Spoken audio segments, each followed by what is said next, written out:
একদিন এক ভিনদেশী গোয়েন্দা মিঠাপুকুর পুলিশ স্টেশনের সামনে ঘোরাঘুরি করছিল।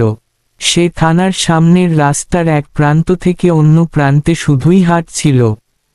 ওই পুলিশ স্টেশনে ছিল এক বিশেষ প্রশিক্ষণপ্রাপ্ত একটি কুকুর। সে কোনো সন্দেহজনক কিছু দেখলে বুঝতে পারত।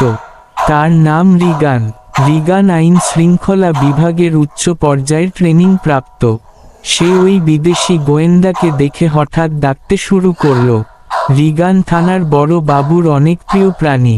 বড় বাবু তখন একটু বাহিরে ছিল।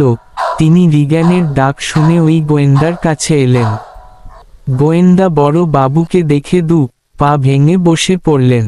বড় বাবু তাকে জিজ্ঞেস করলেন, তুমি কেন এখানে ঘোরাঘুরি করছিলে? গোয়েন্দা কোনো উত্তর দিল না।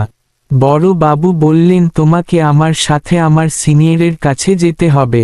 গোয়েন্দা কোনো কথা না বাড়িয়ে বড় বাবুর সাথে চললেন। এদিকে রিগানও উপর থেকে নেমে এসে তাদের সাথে চলতে শুরু করল। গোয়েন্দার পরিণতি দ্বিতীয় পর্ব দেখতে চ্যানেলটি সাবস্ক্রাইব করে পাশে থাকার অনুরোধ রইল।